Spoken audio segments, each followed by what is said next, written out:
geral com 2e.com.br.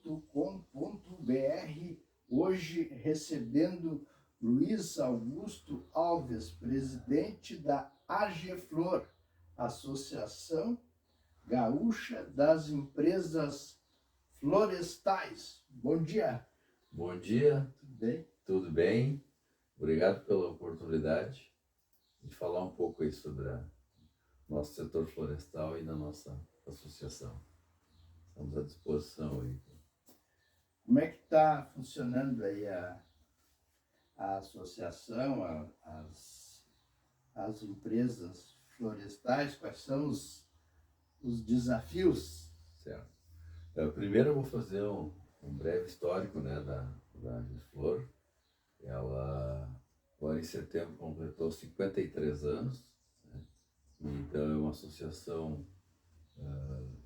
privada, né, que abrange aí as empresas da cadeia produtiva de base florestal, né?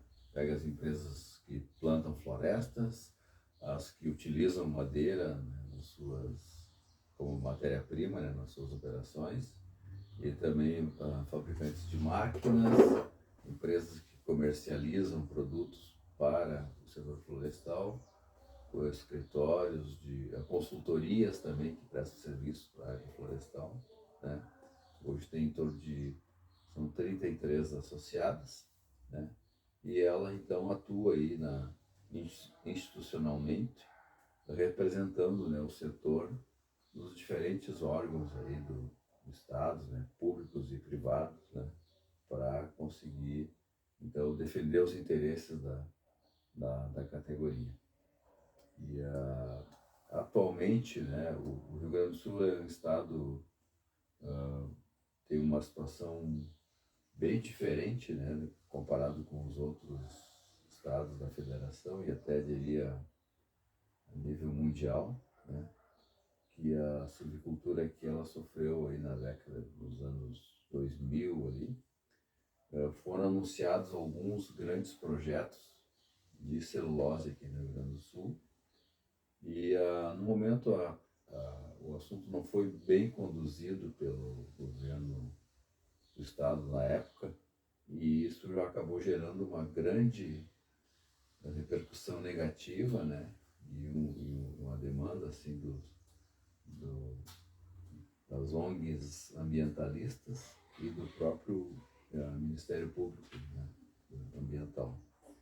E isso então acabou, lá foi aprovado então uma resolução no CONSEMA, no Conselho Estadual do Meio Ambiente, bem restritiva, né, o setor. Isso afetou bastante o nosso estado aí na última década, aí, nos últimos 15 anos, quer dizer. Sim. E atualmente, né, agora, no momento, como é que está a situação? Então, essa resolução, quando foi aprovada lá em 2008, publicada em 2009, ela criou uma série de restrições, né, para os plantios de florestas no Rio Grande do Sul, das espécies, né, que nós temos aqui, que são o eucalipto, o pinus e a acácia, né? Sim. E isso, então, como eu falei, acabou travando bastante aí no nosso estado. E essa resolução previa uma atualização desse documento em 5 anos. Só que isso não aconteceu, né? E agora nós estamos em 2008, né, para 23, 15 anos depois, nós conseguimos. Agora em setembro, então, foi aprovado no Conselho Estadual do Meio Ambiente uma resolução que atualizou esse zoneamento ambiental da silvicultura, que é assim que ele se determina, né? E quais eram as restrições básicas, né? Lá ele, entre outras restrições menores, mas as 3 assim mais impactantes, o estado foi dividido, foi dividido, né, em unidade de paisagens, que é uma divisão assim além da unidade de bacia, né? Então aí já começou a primeira crítica, assim, né? No mundo inteiro se utiliza bacia hidrográfica para planejamento, né, de uso do solo, né? E aqui então se complicou um pouco mais, criou unidade de paisagem. Né? Bacia nós temos aqui acho que 10, 12 bacias hidrográficas e unidade de paisagem nós temos 60 e poucas, né? E isso então de certa forma dificultando, mas não foi o mais importante. O importante é o seguinte, para cada unidade de paisagem, né, que dá para dizer assim, não difere muito da bacia hidrográfica, foi definido um percentual de plantio de florestas para esse local, né? E cada unidade de paisagem tem um tamanho máximo permitido de plantio florestal. Por exemplo, pega a unidade de paisagem, pega a bacia do Caí. Aqui não pode ter plantios com mais de 500 hectares, por exemplo. E assim tem uma tabela, né? E também uma outra tabela que define a distância mínima, né, entre esses maciços. Então isso acabou criando uma insegurança muito grande. Tu imagina um empreendedor, né, e como é que funciona o licenciamento? Quem entra com o processo lá na FEPAM, à medida que eu tenho uma licença, se o meu vizinho ao lado, né, entrar com um pedido depois, ou a licença for concedida, mesmo que ele tenha entrado antes, e ela ficar lá resolvido, né, todos os trâmites lá, e eu já tenho a minha licença na minha propriedade ao lado, conforme a distância permitida naquela unidade de paisagem, ele não vai conseguir fazer o plantio florestal. Então isso tem uma insegurança muito grande, né? E agora então, como eu comentei antes, em setembro a gente tem um processo de essas atualizações, elas ocorrem, né, dentro do Conselho Estadual do Meio Ambiente, né? Então tinha uma atualização, uma proposta de atualização tramitando desde 2019, né? E agora então em setembro a gente conseguiu, porque o CONSEMA ele funciona o seguinte, né?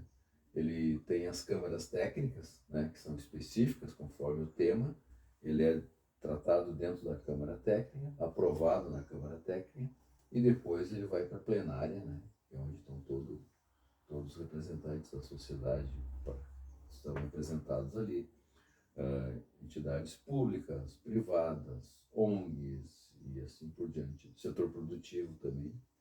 Então conseguimos agora em setembro chegar essa proposta até a plenária do Conselho e foi aprovado, né?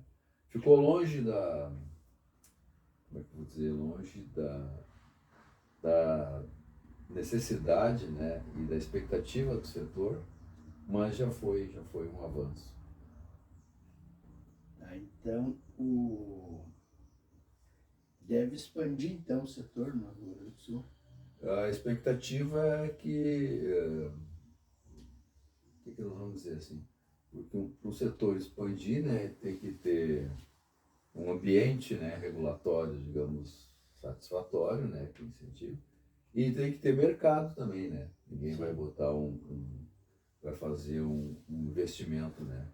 O setor florestal tem essa característica, né? É um investimento de longo prazo. A partir vou considerar o ciclo, né, das espécies, né? Acácia, eucalipto, 7, 10 anos. Se for pinos, por exemplo, conforme o destino, né, da madeira final, lá conforme o projeto, vou fazer tora para serraria. Aí é 25, 30 anos, né? Então, tu tem que ter, então, e o que tem acontecido aqui, isso no Brasil de maneira geral, né? No meio, né, do jogo a gente muda a regra, né? E então isso é uma dificuldade, né, para que o pessoal volte a investir no setor. Mas nós estamos trabalhando, né, para que diminua essa insegurança jurídica, né? E com certeza, e eu falei das 3 restrições ali, né, que é o percentual de ocupação por unidade de paisagem, o tamanho do maciço, né, e a distância. Nessa atualização a gente tratou apenas do percentual de ocupação por unidade de paisagem. que tinha muitos locais que já estavam esgotados, não tinha mais como a FEPAM conceder licenças, né? Então isso agora a gente conseguiu avançar. Mas essas duas restrições que tem, né? Falei que é o tamanho e a distância de maciço, né? Elas permanecem. E aí tem uma coisa interessante que a gente conseguiu também incluir nessa resolução, que foi aprovada agora em setembro, que foi criado um grupo de trabalho dentro das câmaras técnicas do CONSEMA para avaliar essas duas questões aí em 6 meses, para evitar que fique mais 15 anos, né, aguardando. Então esse grupo de trabalho vai ser constituído e ele tem 6 meses para então, tratar dessa questão aí do tamanho e distância de maciço. Que essas restrições elas foram instituídas por quê? A, a primeira que eu falei, né, do percentual de ocupação, está baseada na questão da disponibilidade hídrica, né? Que a floresta plantada, como qualquer cultura, né, precisa de água, né? A água que está no solo. Então, se tu colocar em excesso, né, qualquer espécie vai competir com a disponibilidade de água, né, com as outras culturas, para consumo humano e assim por diante. Então, esse percentual tem essa preocupação. O tamanho e a distância de maciços foi introduzido com o objetivo assim de controlar, né, o impacto dos plantios na fauna e na flora, né? Então, agora então esse grupo de trabalho vai se debruçar, né, sobre esses dois temas aí. E uma coisa importante que aconteceu nessa atualização, é bom destacar, que se nós for olhar de 2008 para cá, tecnologia disponível, né, houve um avanço assim brutal, né, em todas as áreas, né? Hoje em dia a tecnologia avança rapidamente. Se pegar, por exemplo, imagens, né, de satélites, né, que tinha lá em 2008 é incomparável com o que tem hoje, né? A resolução é bem, bem importante. Na questão hídrica, por exemplo, em 2008 foram usadas 12 estações pluviométricas para considerar toda a disponibilidade hídrica para todo o estado. E agora nesse trabalho, que é o de 2009, foi atualizado, foram consideradas 265 estações pluviométricas da Agência Nacional de Águas no estado, né? Então isso deu digamos, uma curiosidade assim, bem maior, né, para calcular essa disponibilidade hídrica. E isso ficou, né, comprovado, de certa forma, até um consenso assim, né, de que esse aumento não vai impactar, né, a disponibilidade hídrica. Nós temos, esse é um dos grandes diferenciais do Rio Grande do Sul para todas as culturas e para a floresta plantada. Então, é mais importante que a disponibilidade de água aqui, né? Nós temos chuvas aqui entre 1.500 e 1.800 milímetros por ano, né? E que qualquer plantação precisa, né? Solo, água e luz.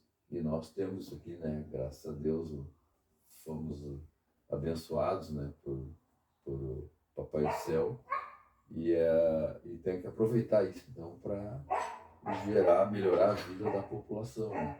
E o setor de florestas plantadas é um que pode, né, um setor que é base para uma série de produtos que a gente usa. Existem produtos na nossa casa, né, que são feitos a partir de uma floresta plantada e a gente não se dá conta, né? Mas os mercados maiores são para exportação. É um mercado importante, né, de exportação, mas Não é o maior. eu não é, talvez aí hoje a exportação é um mercado importante, mas não sei se é o maior, porque se tu olha só toda a cadeia de base florestal, as 3 espécies, né, se tu pegar aqui, esse é um problema, né, que o pessoal acaba confundindo muito com celulose, né? Celulose é um produto importante. O Brasil é líder mundial na produção de celulose, porque as florestas aqui crescem muito mais do que qualquer outro lugar no mundo, né? Então, a gente consegue com menos terra, com menos recursos, com menos água, produzir mais fibra, né? Mas se nós olhar toda a cadeia, por exemplo, pegar a fabricação de chapas, né, para móveis, também tem madeira serrada, porta, janela, todo esses setores aí que dependem, né, da floresta plantada. E móveis, por exemplo, né? Tu imagina, chega dentro de uma casa e tira tudo que tem, que tem a fibra, né, ou madeira de florestas plantadas. Vai sobrar muita coisa, né? Vai sobrar pouca coisa, né? Mas na construção civil está se usando bastante plástico, né? Vidro, substituindo, né, a madeira. Na realidade, tem um movimento contrário agora. Historicamente, né, no Brasil, cimento, né, e concreto, né, e ferro e vidro, mas agora tem uma outra oportunidade para o setor, né, que é o setor, né, que trabalha com matéria renovável, né, e essa madeira, todos esses produtos, o que ele tem ali? É carbono, né, CO2.